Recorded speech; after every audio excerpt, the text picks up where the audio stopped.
Listen.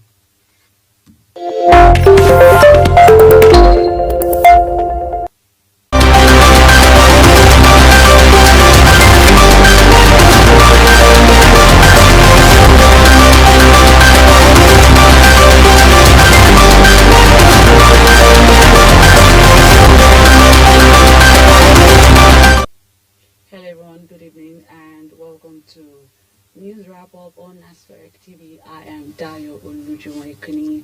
Good evening. I'm almost losing count of the day. Good evening, sir. You have been indoors since that. Yeah, so okay, how's been your day? My day, it's fantastic to sit on. No stress today. Stressful. I'm already. You can see that in me. Of course, and how's the fast? The fasting is on. Okay, well, let's go to what we have for today. Governor Samuel Otom of Benue State has debunked any rift in the ranks of the People's Democratic Party (PDP) family in Benue State over the ongoing consultations aimed at picking consensus candidate ahead of the coming party primaries and general election. The governor, in a statement by his chief press secretary Nathaniel Ikior, issued Tuesday in Makurdi, stated that his attention was drawn to some online reports alleging a split in the party over the ongoing consultations. So that's just a clarification on the online reports that has been spreading. It's very important that he's making that clarification, but we should just we pray that the clarification that is the position of the governor is the reality on ground. You know, at times they say this, whereas what is on ground is a different thing. And whereas what's spreading outside is the truth. Is the truth. You understand? So I believe when you hear this kind of defense, it means all is not well within the party in the state. Okay, Nigeria's socialite and celebrity nightclub owner Pascal Okechukwu, formerly called Cubana Chief Priest, has been released 6 days after he was allegedly arrested and kept in custody by the Economic and Financial Crimes Commission (EFCC). Okechukwu announced his release in a post he made on his Instagram handle Monday night, saying he had been tested okay by the EFCC, confirming his release from EFCC net. Cubana Chief Priest wrote on Instagram, "Tested okay." Well, that is coming from Chief Priest Yes. himself. That is not the position of EFCC. But if you ask me, I will tell you that the process is the modus operandi of operation by the Anti-Corruption House Agency. The mode of operation, to me, we are in 21st century. Take, for instance, if you see like FBI, before FBI rushed to make it public about Hush Puppy and involvement of Abba Kyari, they have already done their investigation. They have all the evidences. So when they presented the evidences before Hush Puppy, there's no need of denying. Yeah. He could not deny any of the allegations against him. So all he could do was say to give more credence to the facts before FBI. That is the kind of investigation we are expecting from EFCC and all other investigative agencies in Nigeria here. If you arrest someone, the arrest should be based on the evidences at hand. It shouldn't be something that you pick someone, he's spending 6 days, at the end of the day, you now release him and there's nothing against him. Several persons have gone to court, sue EFCC, and won the case because EFCC has no case against them. They don't have any evidence against them. Even some of these political trials, there's some political cases of former governors and former office holders. You could see that some of the cases have dragged for almost 15 years. And yet, no, at the end of the day, the judge will not throw the case out because of lack of evidence to incriminate the suspect. EFCC should endeavor to carry out their investigation thoroughly before taking any step. Taking any step. At least if you take any step against a suspect, you should have concrete evidences incriminating him, so that when you present it, that person will not have reason to escape. He will not have any reason to say, okay, you are basically what you are doing is media trial. You pick someone on the pages of papers, that person is being hyped to be arrested. Cubana Chief Priest arrested in EFCC's detention. At the end of the day, after spending 6 days and nothing against him, it doesn't work well. In the 21st century, we should tell ourselves the truth. A presidential aspirant, Dr. Caro Nwosu of the African Action Congress, has vowed to tackle hunger head-on if elected at the 2023 general election. She told newsmen in Enugu today that as president, she will ensure that no Nigerian went to bed on empty stomach. She said her hunger-free national program would be sustained by a robust and youth-friendly agricultural scheme throughout the 774 local government areas of the country. She said that robust participation in the program by Nigerians will make food abundant, reduce current food prices, and make them affordable for the poorest of the poor. Well, she also said, I've said all she said. She's, for now, the only female presidential aspirant from the Southeast geopolitical zone. Noted that she would make agriculture so attractive so that youth can have job. Well, I commend her quite okay, because first of all, she's a woman. I'm not trying to make distinction based on gender, but at least whether we like it or not, this is the reality. We have a situation whereby since 1999 to present, how many women have come out to compete to say, okay, look, we're vying for this office of the president of Nigeria? How many of them? How many women have run for the office of the governors? How many of them? So, although there is this affirmative action that women have been clamoring for, to say 35% of elected position should be reserved for them. But when you look at the reality, it's far from reality, because we are talking about a very highly monetized process. Our political system here is highly monetized. Yes. And you see that there is this long discrimination against women, whereby it affects the women's economy. How many of them are buoyant to throw around that kind of money? 47 million in when we talk about in Katsina yesterday. So probably her own party is more or less like a small party. That is Omoyele Shore's party. Yes. Probably, most likely, is going to be a small amount of money whereby she can vie for the office of the president. But in generality, how many women can compete in the two major parties to say, okay, I'm vying to become president of Nigeria?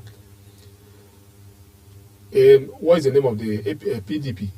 I think the cost of their form for governorship is 21 million. 21 million. Yes. Okay, the president is about 40 million or so, or thereabout. How many women can comfortably cough out that kind of money to say, okay, I'm going to? That is expression of interest form only. You understand? We're not talking about the campaign, electioneering campaign. It's not inclusive. All you're paying is just to present you with those papers to say, look, these are your forms. Go and fill and return them back. So how many women can comfortably cough out that kind of money? Is it Alakija, who is a businesswoman that she mind her business, mind her business in remaining in the business world? So it's we will have to give her commendation. And then again, she's talking about agriculture. If you look at it very well, Nigeria is an agrarian country. We have abundant, vast land for farming. But how many persons are into farming? When we're even talking about farming today, we're talking about the insecurity too, which is affecting farming. But we give her that credit for, at least it's like she's giving a clue to some other aspirants to say, look, we have a lot to do in agriculture. She said she will involve the youths across the 774 local governments, whereby they'll have a kind of a pilot farming scheme. And she also said it will reduce insecurity. It will reduce it. That is what she said, that it will reduce insecurity. But well, presently today too, there are some other APC agri farming scheme. We have the CBN anchor borrowers and some other schemes. But it has not. We have not seen the reality, whether it has affect the insecurity. I know quite okay that what she's saying, it will provide jobs. When it provides jobs, the issue of insecurity will reduce. Because idleness will be tackled. So, well, we give her that commendation. At least she has been able to at least point out one particular agenda that, look, this is my agenda. I'm coming to support agriculture. Unlike some other persons that they will say they will come out with 5-point agenda and a well-draft, conceptualized policies, programs. But at the end of the day, they will not implement any. Make 20 million Nigerians. That is the other one. Ayabelo said he will make 20 million. But how he's going to do it, he didn't explain how he will do it. Okay. Attorney General of the Federation and Minister of Justice, Dr. Abubakar Malami San, has denied the reports that he has declared interest to contest the Kebbi governorship election.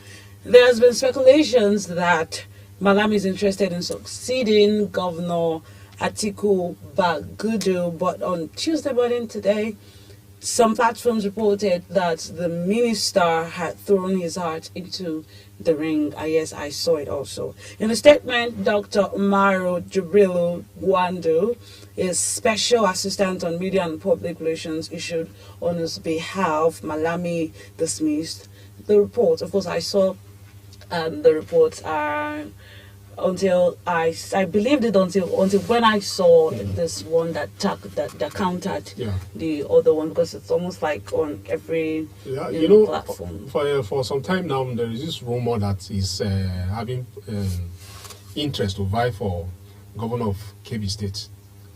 In fact, when this the amended Electoral Act came out, the clause 84, people were making reference to that it will affect somebody like the AGF, Amechi, Ngege, and some other persons that are going to buy. Eventually, I believe that he has interest. You know, when you are hearing about rumors here and there, certainly there is some element of truth in the rumors. So let's just watch and see. Yeah. Tundu Abiola, a popular Arise TV presenter, has slammed her sister Afsat Abiola Costello for comparing Governor Yahaya Bello of Kogi State with our late father and the presumed winner of the June 12, 1993 presidential election, Chief MKO Abiola. Abiola Costello, who is the Director General of Bello's presidential campaign, has likened the governor's Hope 23 campaign slogan to Hope 93 slogan of Abiola during the annulled election. She had appeared on Arise TV on Sunday to explain why she accepted to head Bello's campaign, stating that the governor's character aligned with her late father's. She said the late MKO believed in a united Nigeria, just like Bello, noting that he also treated everyone around him with respect, regardless of their social standing. But Tundu expressed shock over the comment of her half-sister, asking her to leave their father out of the issue and concentrate on selling the manifesto of her principle. Well, Daily Trust reports that Tundu, a lawyer and TV presenter, is the daughter of Mrs. B.C. Abiola, MKO Abiola's third wife, while Afsat Abiola is the daughter of Abiola's second wife, Kudirat, who was murdered during the June 12 struggle. So there's a clash now. Yeah, I know quite okay. Remember that we talked about this morning. It will generate arguments here and there regarding making that comparison. Understand? I know quite okay why she decided to do that. There is this kind of emotional thing that revolves around MKO Abiola, and that is the kind of emotion that is trying to whip a very cheap sentiment around MKO Abiola. Whereas the man she's making comparison with her late father, it doesn't measure up to anything. To me, if you ask me, I'm from Kogi State, and I'm telling you now that there's nothing in Kogi State. The 8 years that Yahaya Bello is going to spend in Kogi is wasted years. If you ask me, that is what I'm saying. I'm on a live TV. I'm not supposed to say that because this is not a platform for us to campaign or anything. But we're analyzing. What we are saying here is that Hafsat making comparison between her late father and Yahaya Bello. Although she said Yahaya Bello doesn't have godfather and her father too doesn't have godfather, probably she's not abreast with the history of MKO Abiola. MKO Abiola is himself the godfather. It's not like having somebody ahead of him that he look onto. MKO Abiola, he was virtually, even in the military, he was a civilian businessman, but he has friends across Africa, including the military itself. It was military regime. So why making comparison with Abiola? She can make comparison with any other person, but definitely not Abiola. But I know why she's saying so. At least it's trying to whip cheap sentiment around that bigger name, Abiola. So many people have used that bigger name, Abiola, since 1999 to present. So many people. It's just now that it's even dying down. Otherwise, then, from 99, a lot of persons use Abiola's name to climb to the top ladder, including Tinubu and some other persons. Well, thank you everyone for staying with us on News Wrap Up at Spheric TV.